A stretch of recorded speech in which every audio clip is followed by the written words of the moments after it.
L'importance du baptême du Saint-Esprit. Partie 1.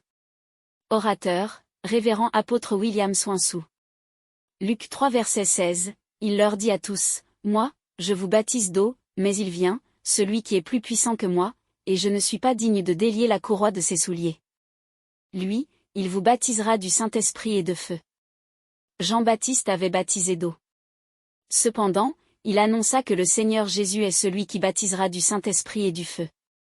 Le jour où je fus baptisé du Saint-Esprit, je ressentais une sensation d'intense fraîcheur qui pénétrait tout mon corps à partir de ma tête.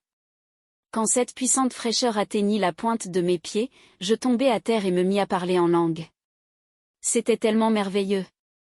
Ce même jour, cette puissance que j'ai reçue me permit d'évangéliser 9 personnes qui donnèrent leur vie à Jésus sur le champ. L'un d'entre eux apporta toutes ses idoles et gris-gris à mon pasteur qui pria pour lui. Cet homme est resté dans la foi jusqu'à ce jour, car le Seigneur Jésus l'a touché par la puissance du Saint-Esprit. Le Saint-Esprit est une force, une sagesse, une intelligence surnaturelle. L'apôtre Paul a lui-même eu besoin du Saint-Esprit pour opérer, quand bien même il avait eu le privilège de rencontrer Jésus, Acte 9 verset 17.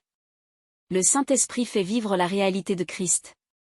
Sans le Saint-Esprit, les histoires de la Bible seraient comme des fables pour toi. Mais avec lui, tu peux vivre les expériences bibliques et devenir toi aussi témoin de la puissance surnaturelle de Dieu, tout comme l'ont été les apôtres.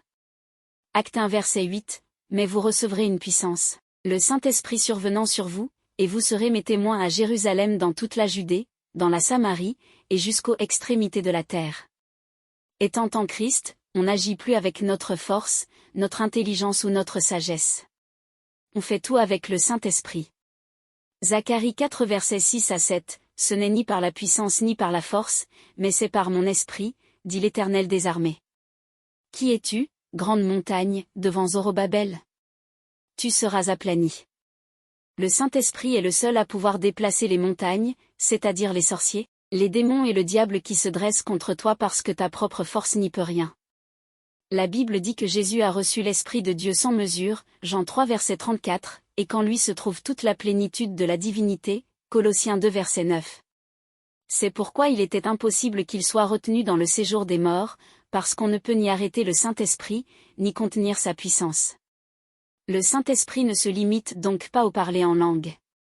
Dans l'Église, il faut distinguer le groupe des nouveaux et des anciens convertis qui n'ont pas encore reçu le baptême du Saint-Esprit et celui des anciens convertis déjà baptisés de l'Esprit, mais dont la puissance a diminué. Si tu es dans le premier groupe, tu dois tout faire pour recevoir le baptême du Saint-Esprit. Par contre, si tu fais partie du second groupe, tu as besoin d'être renouvelé. Parfois, les circonstances et ou les problèmes de la vie t'amènent à oublier d'entretenir la présence du Saint-Esprit. Or, dans ta marche avec Dieu, tu dois constamment jauger le niveau d'huile, Saint-Esprit, et veiller à toujours être rempli. Si l'huile baisse, tu manqueras de puissance et les choses deviendront difficiles. Dans 2 Timothée 1 verset 6 à 7, Paul demandait à Timothée de ranimer le don qu'il avait reçu. Quand la puissance de l'Esprit diminue en toi, tu deviens timide et moins réactif aux attaques et aux choses que Dieu te montre. Tu manqueras de sagesse, d'amour, et tu prendras de mauvaises décisions. La puissance de certains chrétiens diminue à cause de la négligence, 1 Timothée 4 verset 14, ou parce qu'ils donnent plus de temps à leur travail qu'à leur vie spirituelle. Si tel est ton cas, sache que si ton feu diminue, tu peux perdre ce travail qui t'occupe tant d'un seul coup, car plusieurs convoitent ton poste et font des choses dans l'ombre pour te renverser. Si ton feu baisse, les mystiques dans ton lieu de travail n'auront plus peur de toi. Ressaisis-toi. Même les apôtres de Jésus avaient continuellement besoin d'être remis à niveau, Acte 4 verset 31, bien qu'ils fussent baptisés et remplis du Saint-Esprit. Bien-aimé, désire le baptême du Saint-Esprit si tu ne l'as pas encore reçu. Si ton feu a diminué, ravive-le en passant plus de temps dans la prière, le jeûne, la lecture de la Bible et le parler en langue. Le feu du Saint-Esprit sera à nouveau ravivé en toi et tu évolueras facilement dans tous les domaines. Pour plus de contenus enrichissants, abonnez-vous et activez la cloche de notification.